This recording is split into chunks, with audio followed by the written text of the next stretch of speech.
wonderful. For those of you who keep up with the Nelson family, on Friday, my 5th grandchild is due. And so we're really excited. They are the reason I do what I do.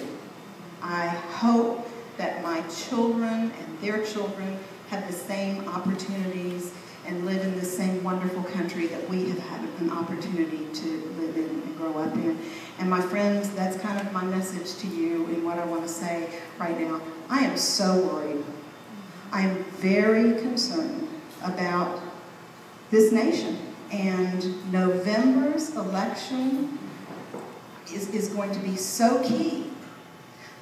We have a real pathway, and I've come to groups in previous years saying this is the most important election ever, but I really believe that this national election for president is the most important election that I will ever live through. I'm very worried that if this president succeeds in being reelected, the path that he will take this nation on, he's already taken us down, but he will be unleashed, and I really worry about my children and their opportunities. So anything you can do to help our national ticket, do it. We are blessed to live in Texas. We live in the epicenter of the best place to live in Texas. You cannot imagine, as I talk to other state senators and kind of compare, what's going on in our districts, certainly as I speak to other state legislators from other states, we are so fortunate to live where we live. Even in a downturn economy, we are doing in Texas better than any other state. And I know you all have heard all the statistics. I'm not going to give them all to you, but by every legitimate measurement of states' economies and what the business climate is like, Texas is number 1. That's not by mistake. It's because you have elected people at the state level, both in the House and in the Senate, and our statewide office holders, who understand what businesses need to grow and prosper. We have created a climate that welcomes business. Now, my husband and I have a manufacturing business. We actually sold most of it, but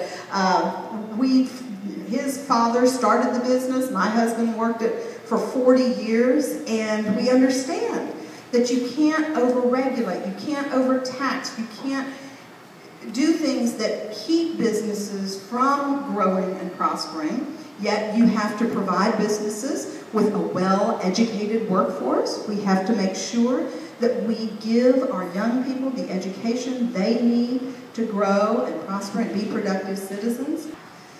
When you look at the makeup of our legislature, when I was first elected, there was not one Republican statewide office holder.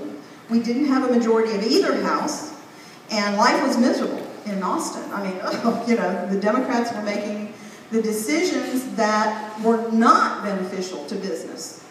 And I think actually to the whole philosophy of what our state citizens wanted to see happen. Well, what happened was the public got involved. They started one by one changing the representation. Now, do a complete 180. Now, Republicans hold every statewide office. We have a majority in both the House and the Senate. We have leaders of both chambers. Our Speaker of the House and Lieutenant Governor are both Republicans. And the public did that because we as Republicans said, here's what we believe. We define that. We actually just finished a state convention not long ago where we, come up with our party platform and we say, here's what we believe in. And it is quite different. I've actually read both party platforms, and there is definitely a difference, a big difference. Basically, and I talk to Democrats all the time in Austin and ask them about their philosophies, and they really do have a different philosophy. They believe government is the solution to the problem, and government will fix it. Well, I don't. Government never, in my experience, has come up with a better solution than the private sector. If you want to ask someone how to create a business climate that's going to be more conducive to business growth, you don't ask a government bureaucrat. You ask a business person. What's out there that's keeping you from growing and being successful, and they'll tell you. Well, the public, over a period of years, elected enough Republican office holders that it changed the whole dynamic. And we were able to start passing laws that created that climate I'm talking about, encouraged businesses, and businesses came, and we were able to elect more Republicans, and now we are in the driver's seat.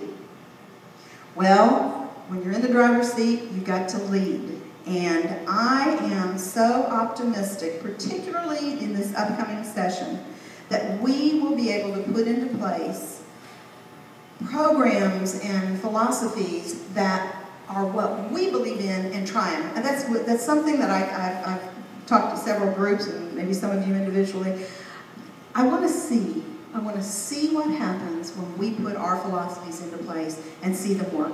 Obamacare, let me talk to you for a minute about Obamacare and what the federal government is doing to you if we can elect a new president with a different philosophy, and if we can get the Senate back, I would be so happy, because there is a chance that we can reverse all this. If we can't, let me tell you what it's going to do to Texas. I chair the Senate's Health and Human Services Committee. Our portion of the budget that covers Medicaid. Medicaid is health care for people who can't afford it, right? It was originally established to take care of children whose parents could not afford medical care. And then it expanded to elderly. Then it expanded to parents of children who couldn't afford it, and it's expanded. And it's grown and grown and grown. Medicaid now takes up, when I came into the Senate, it was about 11%. Now it's closer to 30% of our budget, and growing exponentially. So the Obamacare National Health Plan passed. Immediately, we are going to have to expand the population that we are covering. There are requirements. It expanded both see, here comes my jet lag right here. The percentage or multiplier of poverty, how much money you make, has been greatly increased. In fact, by 400%. My teacher daughters actually will qualify to be covered by the Obamacare. They don't make enough money. And in Texas, we've always tried to be judicious in where we drew that line, the poverty line. And I think we've been pretty fair. Well, you're being forced to raise that. And the Democrats in Texas, by the way, have been pushing for this for a long time. The Republicans voted no. So the federal government's coming in and saying, it doesn't matter what you just voted as a state, we're raising it 400%. That will, just that one thing, is going to increase what the state of Texas has to come up with. Our portion of it, over the next 10 years, $17 billion, additional dollars. And it would also give us one more person on our side. In the Senate, we've got what we call the 2/3 rule. In order to bring a bill up, there are 31 senators. In order to bring a bill up on the floor, you have to have 21, 2/3 vote to bring a bill up. Some people like that, some people don't. But we have 19 Republicans in the Senate right now. That would give us 20. A Democrat might have to be out sick one day, or there are all kinds of ways to get one more vote. So that would be nice as well. I will tell you, people ask me all the time, do I think we should change? Because we could, with the majority, we vote on the Senate rules, first action we take, with a majority, we could first action change those rules and take it down to 50% or whatever we wanted to. We've got the majority. You vote on those rules at the beginning of session. And people say to me, Jane, you guys have a majority now, change the rules, get rid of that 2/3 rule. Careful. That rule was established to protect the minority.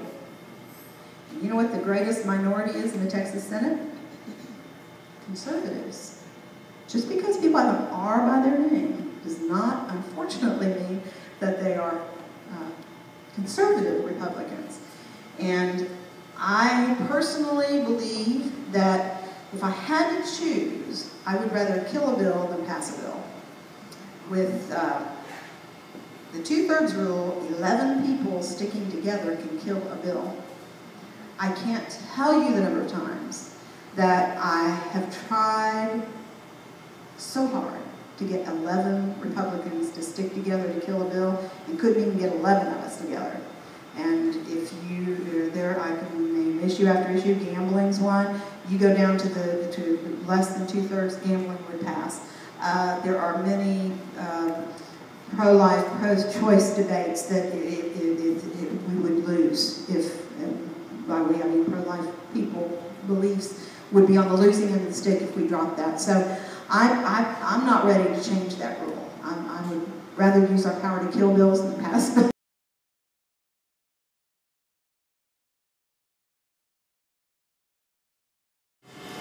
Please join me in the city of Lake Dallas on November 11, 2012 at 2 p.m. in cheering these brave men, women, and all veterans who have sacrificed so much on our behalf.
It's our time to take a stand.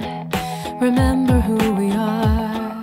Remember who we are. There's a call across this land. Remember who we are. Remember who we are. We